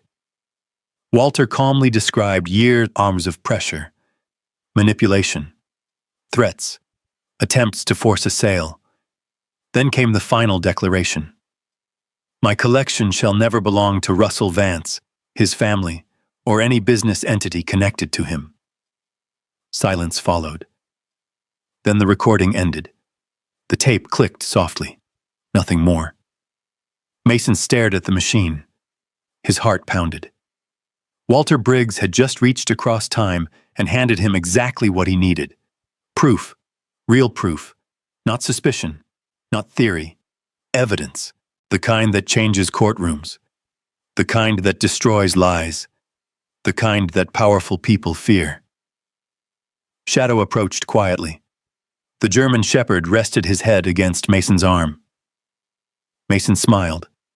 A genuine smile. Because once again, the dog had found what everyone else missed. And somewhere across Silver Creek, Russell Vance still believed he controlled the game. He had no idea the board had just changed. The hearing was scheduled for the following Thursday. By Monday morning, the entire town knew about it. Silver Creek had always been a place where news traveled faster than winter storms. People discussed it over coffee at Millie's Cafe, at the hardware store, at church, at the gas station. Everywhere. Some believed Mason Reed was protecting something valuable. Others believed Russell Vance's version of events, that the former Navy SEAL had stumbled into property that never truly belonged to him. Rumors multiplied. Speculation grew. The town slowly divided into camps, and for the first time since buying the garage, Mason found himself standing at the center of attention, a position he hated. The attention triggered old instincts, old discomfort, crowds, questions, whispers. His PTSD made all of it exhausting. But this time he couldn't disappear, because disappearing would mean surrendering, and surrendering would betray Walter Briggs. It would betray Shadow. It would betray everyone who might someday benefit from the Foundation. So Mason stayed and prepared. The days leading to the hearing became a blur. Grace Holloway transformed Walter's evidence into a legal weapon. Every document was copied, every letter cataloged, every recording transcribed. The attorney worked with relentless precision. Meanwhile, Deputy Cole Mercer quietly helped gather supporting witnesses. People who remembered Walter. People who remembered Russell. People who remembered conflicts stretching back decades. One evening, Grace spread dozens of files across a conference table. Snow drifted beyond the office windows. Silver Creek glowed beneath winter darkness. "We have enough." Mason looked up. "You sound confident." "I am." That answer surprised him. Grace wasn't the type to offer confidence lightly. She tapped Walter's recorded statement. "This changes everything." Then she pointed to the old letters. "And these finish the job." Mason nodded. Yet something still bothered him. Russell Vance wasn't foolish. The developer had spent decades building influence, power, connections. Men like that rarely entered battles they expected to lose. "What am I missing?" Mason asked. Grace studied him carefully. "You're expecting him to play fair." The answer landed hard. Because she was right. The hearing wouldn't simply be about facts. It would be about perception, influence, control. And Russell Vance had plenty of both. The hearing arrived beneath clear skies. The storm clouds that had dominated winter finally vanished. Sunlight reflected brilliantly from fresh snow. The courthouse stood at the center of town, its brick walls gleaming beneath the morning light. By the time Mason arrived, dozens of people had already gathered. More continued arriving every minute. Locals, reporters, business owners, retirees, veterans, curious residents. Everyone wanted to witness the confrontation. Shadow walked beside Mason, fully recovered now. The stitches had been removed. The injury remained visible beneath his fur, a permanent reminder of what the collection had already cost. As Mason approached the courthouse steps, several people nodded respectfully. Something had changed. Weeks earlier, most barely noticed him. Now they knew his name, his story, his fight. Inside, the hearing room filled quickly. Every seat occupied. People lined the walls. The atmosphere felt less like a legal proceeding and more like a showdown. Russell Vance sat confidently at one table. Expensive suit, perfect posture, calm smile. Several attorneys surrounded him. The image of success, the image of control. Then there was Mason. Simple jacket, weathered boots, Shadow resting quietly at his feet. The contrast couldn't have been greater. Yet strangely, Mason no longer felt intimidated, because truth sat on his side of the room, and truth had weight. The proceedings began shortly after 10. The judge listened patiently as Russell's attorneys spoke first. They challenged the auction, questioned ownership, raised procedural concerns, suggested uncertainty, nothing unexpected. Grace took notes without interruption, waiting, watching. The way a hunter waits for the right moment. Nearly an hour passed. Then finally the judge turned toward her, Ms. Holloway. Grace stood. Everything changed. She moved with calm confidence. No drama, no theatrics, just facts. One by one she dismantled Russell's claims, property records, auction documents, county filings. The foundation of their case slowly crumbled. Then she introduced Walter Briggs's letters. The room grew quieter. She introduced the financial records. The silence deepened. Then she introduced the hidden recordings. The silence became complete. Walter Briggs's voice filled the courtroom. Even decades later, the words carried power. Russell Vance and his associates have repeatedly attempted to obtain control of my collection against my wishes. Several people exchanged glances. Others leaned forward.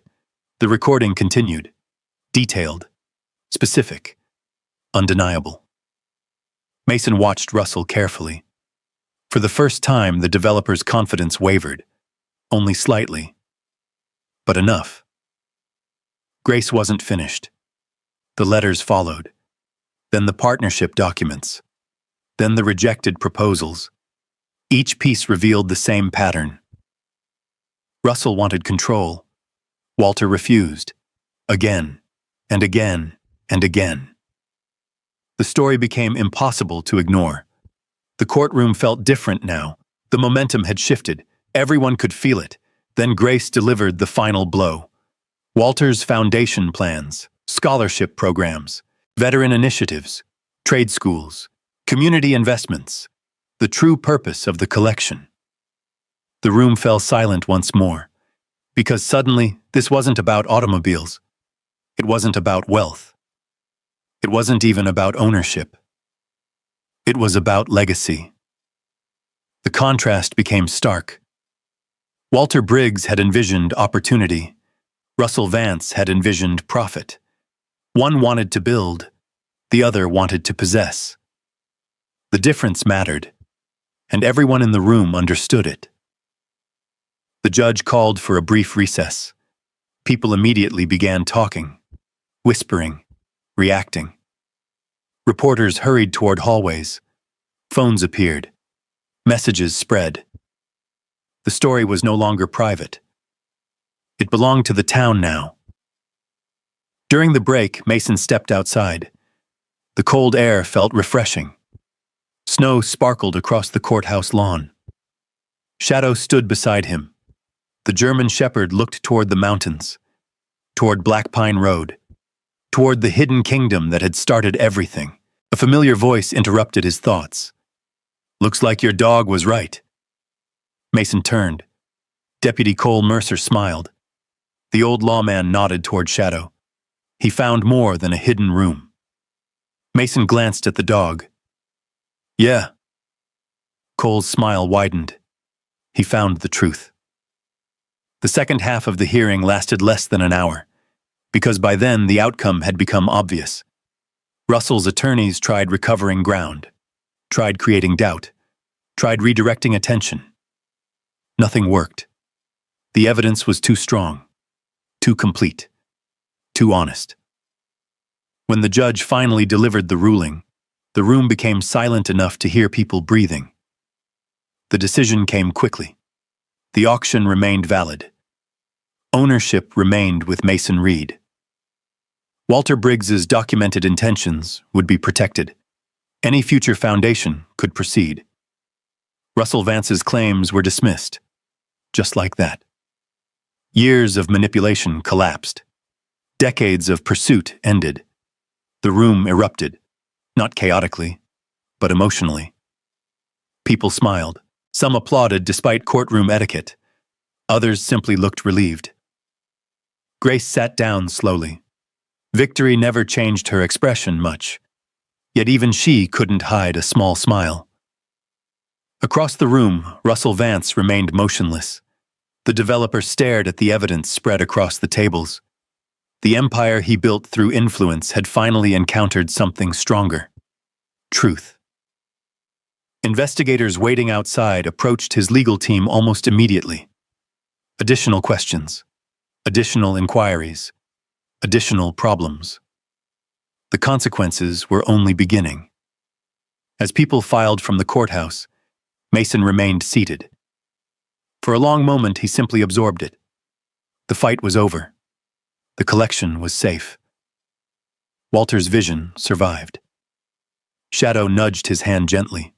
Mason smiled, not because he had defeated Russell Vance, because something far more important had happened. For the first time in years, he no longer felt forgotten, and neither would Walter Briggs. Spring arrived slowly in the Colorado mountains. The snow that had buried Silver Creek for months began retreating into the high country. Streams swelled with melting ice. Wildflowers pushed through damp earth. The valley transformed from white to green. Life returned, and with it came change. A year passed faster than Mason Reed could have imagined. The abandoned garage on Black Pine Road no longer looked abandoned. The weathered building had been restored carefully, not modernized, not transformed into something unrecognizable, preserved, its history honored, its purpose renewed.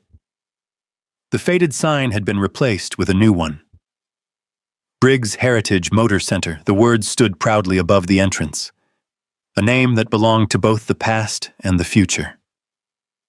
Every week, visitors arrived from across the country. Car enthusiasts, veterans, families, students, historians, people curious about the remarkable collection hidden beneath the mountains.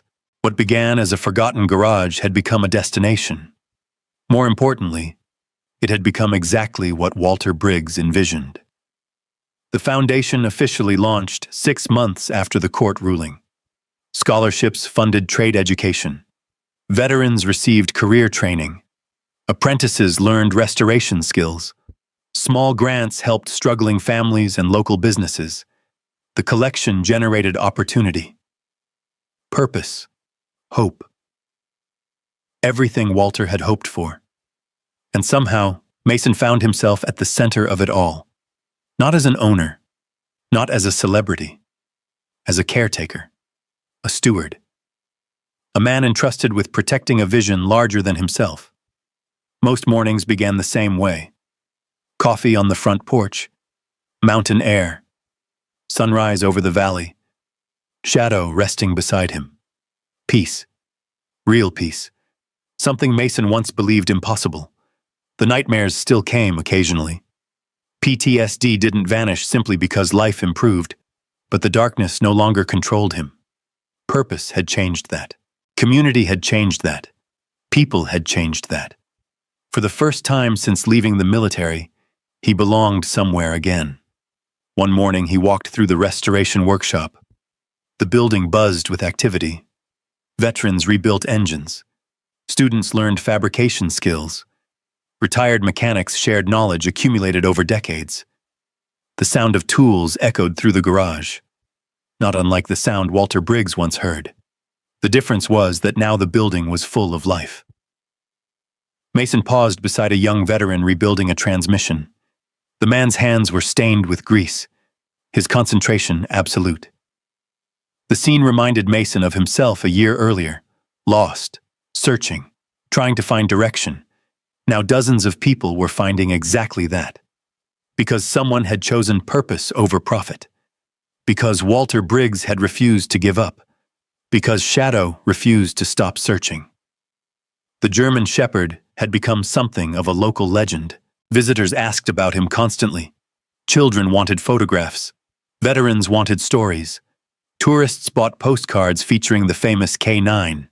Shadow tolerated the attention with patient dignity. Most of the time, the dog still preferred long walks through the forest, still preferred quiet mornings, still preferred Mason. Some things never changed. Late one afternoon, Grace Holloway arrived carrying a folder. The attorney had become a regular part of the foundation. Friendship had slowly replaced professional obligation. She joined Mason outside beneath the shade of a large pine tree. "You realize we're ahead of schedule?" Mason laughed. "That's because you keep making impossible things happen." Grace smiled. "I learned from the best." She glanced toward Shadow. The dog lay nearby watching visitors enter the museum. "Actually," she added, "I learned from the second best."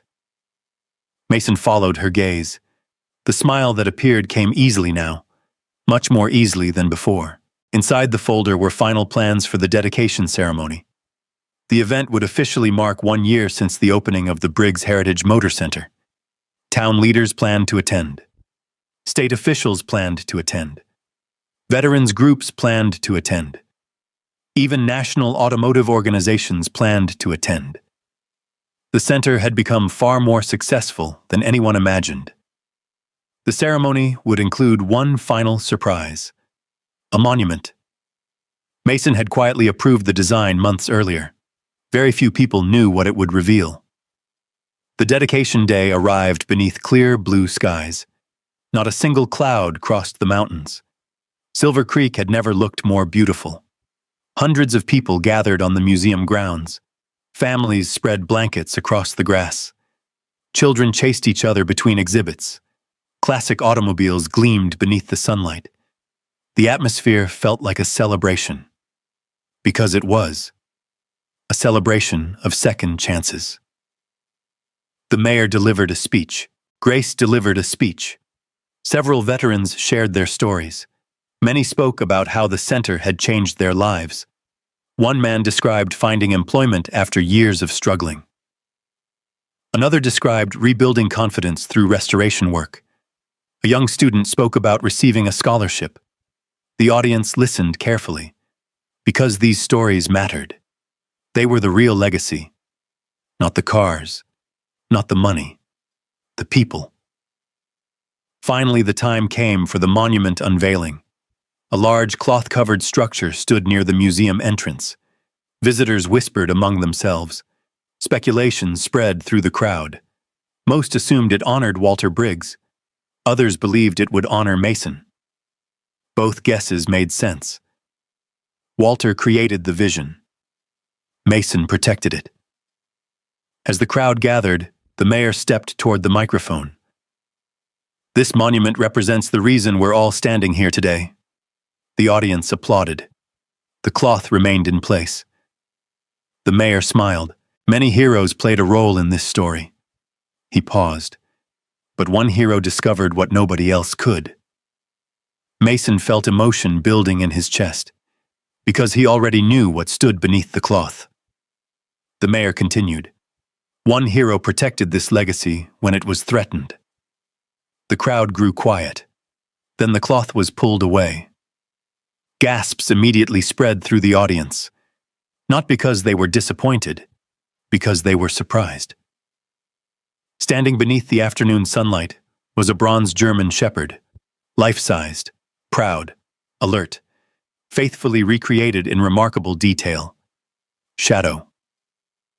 The real Shadow sat beside Mason watching the reaction, completely unaware that hundreds of people were applauding a statue created in his honor. The plaque beneath the monument read, "To Shadow, who found what greed could not, protected what history almost lost, and gave forgotten people a second chance." Silence settled over the crowd. The good kind, the emotional kind. Many people wiped away tears. Veterans nodded quietly. Parents held children closer.